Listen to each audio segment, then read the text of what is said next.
Hello plus 1 class students. So in the previous lectures we derived ideal gas equation. PV is equal to nRT, where P is pressure, V is volume, N is the number of moles of gas, R is gas constant and T is temperature. Pressure, volume, temperature, R is gas constant, N is number of moles of gas. So ये एक equation थी, इसको ideal gas equation बोलते हैं. क्यों बोलते हैं इसको आइडियल गैस इक्वेशन? क्योंकि the gases which follow this equation, the gases which follows this equation are called ideal gases. The gases which follow PV is equal to nRT equation are called ideal gases, and ideal gases also follow all the laws. They obey all the gas laws like Boyle's law, Charles' law. So what are ideal gases? These are the gases which follow this equation, which obey all the gas laws. But every gas is not ideal in all the conditions of pressure and temperature actually.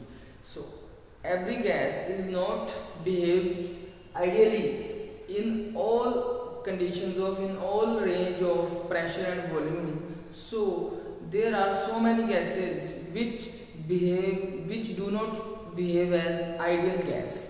They are called real gases. What are real gases? Real gases are those gases which do not obey all the gas laws, or which do not follow PV is equal to nRT equation. So पहले तो आपको ये बताना चाहिए कि जो ideal gas है वो कैसा बिहेव शो करती है. अगर प्रेशर वॉल्यूम और प्रेशर के बीच में, ये जो PV एंड P के बीच में, प्रेशर वॉल्यूम एंड P के बीच में अगर हम ग्राफ ड्रॉ करेंगे तो जो आइडियल गैस है, आइडियल गैस का जो ग्राफ है वो ऐसे स्ट्रेट लाइन आएगा. लेकिन जो गैसेस है वो जो आइडियली बिहेव नहीं करेंगी उनका जो ग्राफ है वो डिफरेंट आएगा. जैसे कि ये CO का ग्राफ है, कार्बन मोनोऑक्साइड का, ये CH4 का ग्राफ है, यहां पे ये H2 का ग्राफ है. So these gases CO, CH4, H2, when they do not behave as ideal gas, when they actually deviate from ideal gas, so their graphs are like this. It is, if the graph is adhering this line, if the graph है जो आपका वो इस line के साथ में जाए वो तो आइडियल गैस हो गई. अगर वो ग्राफ है वो इससे डेविएट कर गया, अब इधर जाने के लिए पहले इधर जा रहा है, इधर जा रहा है, कोई इधर जा रहा है. सो ये जो तीनों गैसों का मैंने अभी ड्रॉ किया है ये क्या है, रियल बिहेवियर है, ये आइडियल बिहेवियर नहीं है. आइडियल होता तो इसका जो है लाइन सीधी जाती है. When we plot the graph, when we plot PV and P, then this line should go straight if it is ideal gas. So in case of real gases it deviate. So अब ये question आता है कि why some gases behave, do not obey different law, do not behave as ideal gas, they behave as real gases. So these are the real gases which do not follow ideal gas equation. These are called real gases. तो question ये आता है बच्चों कि क्यों कुछ gases वो real behave करती हैं आइडियल की जगह पे, ये क्वेश्चन आता है.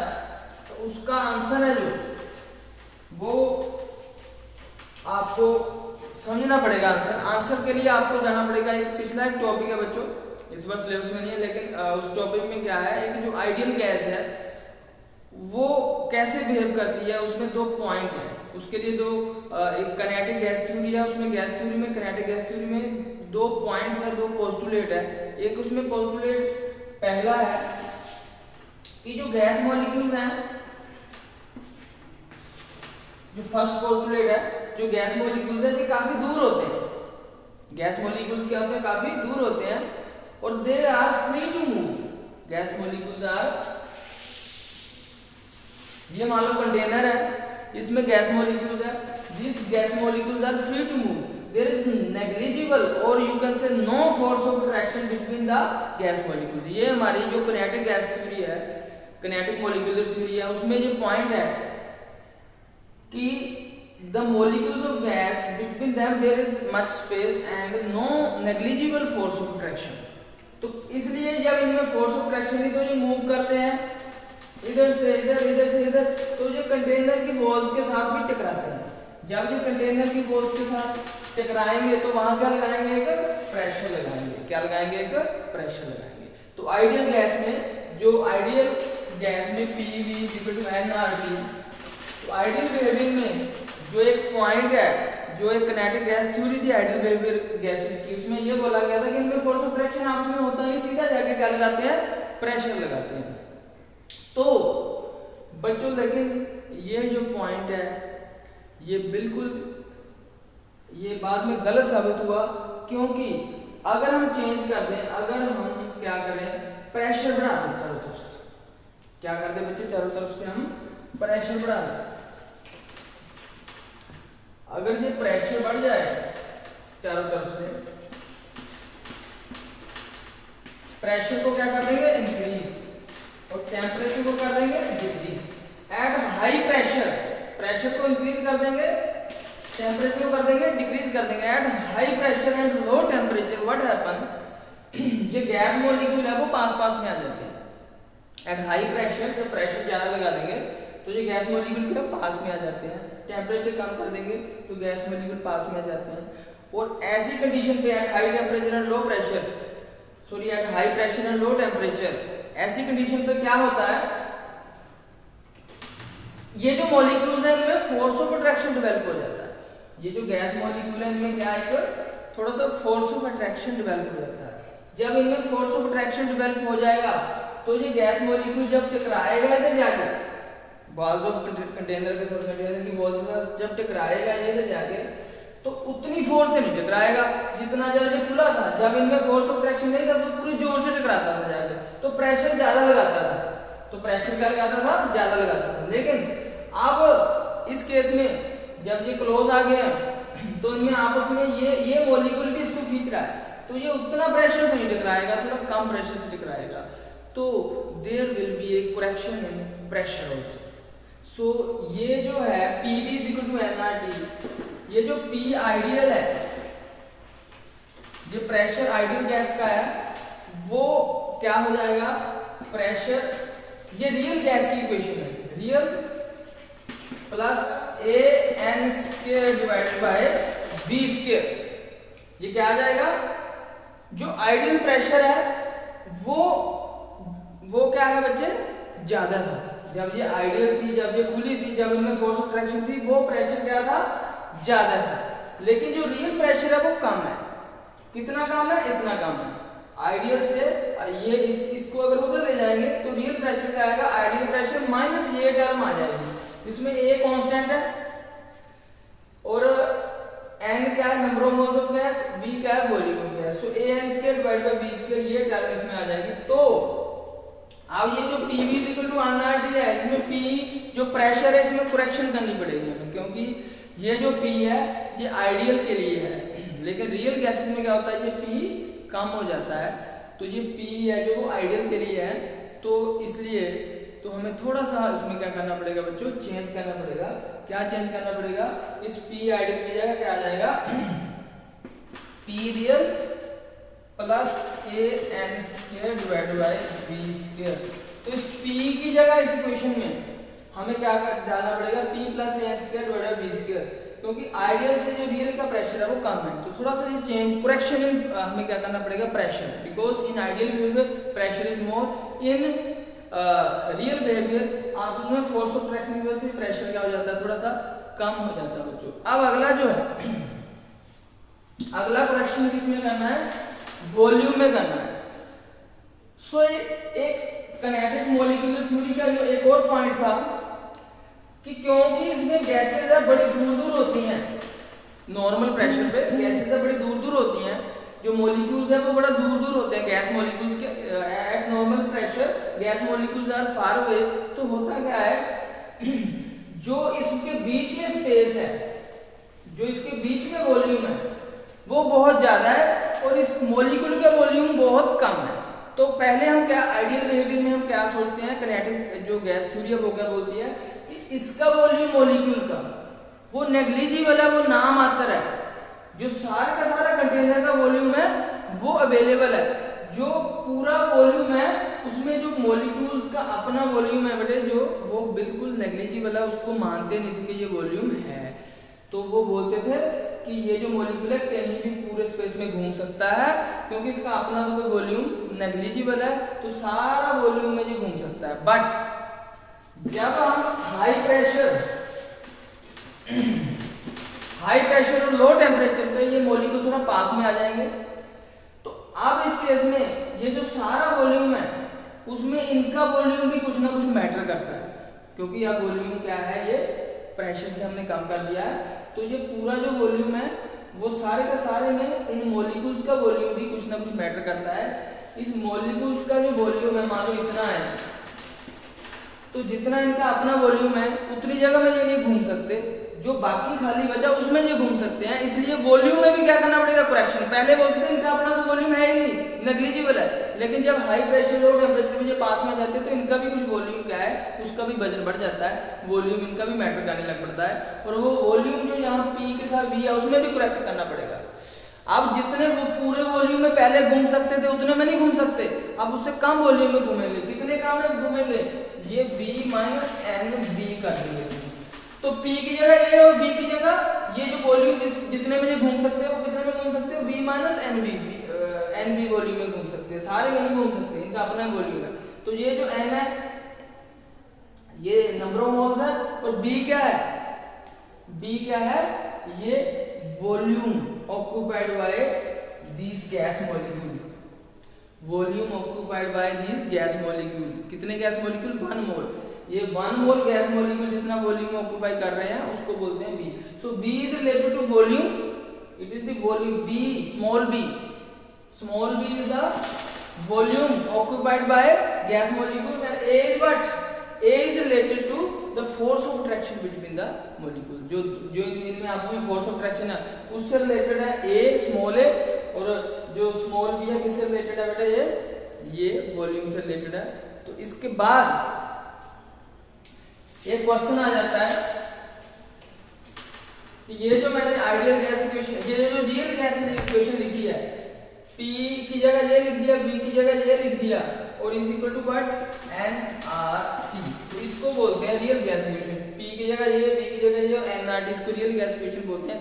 इसमें जो स्मॉल a, स्मॉल b का क्या सिग्निफिकेंट है, A tells us the force of attraction, B tells us the volume of the molecules, जो एक मोल का वॉल्यूम ऑफ द मॉलिक्यूल है। तो A और B हमें ये बताते हैं और क्वेश्चन ये आता है केवल इनके यूनिट्स, A एंड B के यूनिट्स कैसे पता करोगे, A एंड B के क्या पता करोगे बेटे आप, यूनिट्स। तो A एंड B के यूनिट्स पता करने के लिए आपको, अगर आपने A के यूनिट पता करने हैं तो आपने ये करना है, ये लेना है, इसमें P को इक्वेट कर देना, P को इक्वेट कर देना जिसके साथ ये प्लस हो रहा है, A n square divided by B square. अगर आपने A के यूनिट करने हैं तो फाइंड आउट, तो P को इक्वेट कर देना इससे, P equal to n square B square. तो यहाँ से A की वैल्यू आ जाएगी, ये P था साथ में B स्क्वायर डिवाइडेड बाय क्या आ जाएगा, n स्क्वायर। अब प्रेशर के यूनिट पुट कर दो, वॉल्यूम के यूनिट पुट कर दो, n के यूनिट पुट कर दो, A के यूनिट्स आ जाएंगे। A के यूनिट्स कहते हैं, P के यूनिट्स कर दो, वॉल्यूम के पता है आपको, नंबर ऑफ मोल्स के पता है क्या होते हैं यूनिट्स, मोल। तो इन तीनों को पुट कर दो, A के यूनिट्स आ जाएंगे। तो B के अगर करने हो तो, अगर B के यूनिट पता करने हो तो B कैपिटल को आप इक्वेट कर दोगे n B के साथ, तो B के यूनिट्स क्या आ जाएंगे, B equal to what, B capital का डिवाइडेड बाय n। तो B के वॉल्यूम के यूनिट्स आपको पता है, नंबर ऑफ मोल्स के मोल आपको पता है, तो इसके B के यूनिट्स भी आ जाएंगे।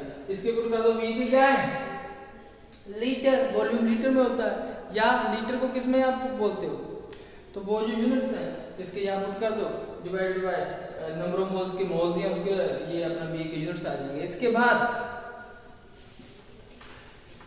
आ जाता है बच्चे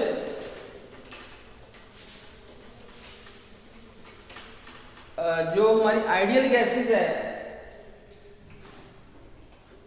आइडियल गैसेज है वो रियल बिहेव करती हैं, उसके लिए एक हमारे पास कंप्रेसिबिलिटी फैक्टर आ जाता है। कंप्रेसिबिलिटी फैक्टर क्या है? कंप्रेसिबिलिटी फैक्टर बच्चों, कंप्रेसिबिलिटी फैक्टर है कि ये PV is equal to nRT है और Z है कंप्रेसिबिलिटी फैक्टर, और Z is equal to what? PV divided by nRT। Z को क्या बोलते हैं? PV को और nRT को डिवाइड कर देंगे तो जो बचता है उसको बोलते हैं Z। तो ये कंप्रेसिबिलिटी फैक्टर है, Z क्या है? ये कंप्रेसिबिलिटी फैक्टर। तो अगर तो ये Z होगा 1, अगर इसकी वैल्यू क्या होगी 1, तब तो कोई भी गैस है वो क्या बिहेव करेगी? आइडियली। कोई भी गैस है वो आइडियली बिहेव करेगी अगर Z 1 है। लेकिन अगर Z क्या होगा? Less than 1, Z is greater than 1 और Z इज लेस देन 1। अगर ग्रेटर देन 1 और लेस देन 1 होगा तब ये गैस क्या करेगी? रियल बिहेव करेगी। तो कंप्रेसिबिलिटी फैक्टर अगर Z इक्वल टू 1 है तब तो गैस करेगी ideal behave, otherwise it will behave as real gas. तो ये एक कंप्रेसिबिलिटी फैक्टर का भी आ जाता है। अब कंप्रेसिबिलिटी फैक्टर Z1 कब करता है? जब प्रेशर हाई होता है। Z इक्वल टू 1 कब होता है? जब प्रेशर हाई होता है और टेम्परेचर क्या होता है? कम होता है। तो बच्चों एक यहां पर टर्म आती है बॉयल्स टेम्परेचर। ऐसा टेम्परेचर, वो टेम्परेचर जिस पे कोई भी गैस है वो आइडियल बिहेव करे। बॉयल टेम्परेचर क्या होता है बेटा? बॉयल टेम्परेचर वो टेम्परेचर जिस पे कोई भी गैस है, रियल गैस है, वो क्या बिहेव करने लगे? आइडियल बिहेव करने लगे at a considerable range of pressure. कुछ प्रेशर की रेंज तक, इतने प्रेशर से इतने प्रेशर तक अगर हम रखें और इतना टेम्परेचर हो, वो टेम्परेचर को बॉयल टेम्परेचर बोलते हैं, उतना टेम्परेचर हो तब ये कोई गैस है वो आइडियल बिहेवियर करे। इसको बोलते हैं हम बेटे क्या? Boyle's temperature. So Boyle temperature that temperature at which for a appreciable range of pressure the gas behaves ideally. तो ये एक बात अपने दिमाग में रखेंगे। उसके बाद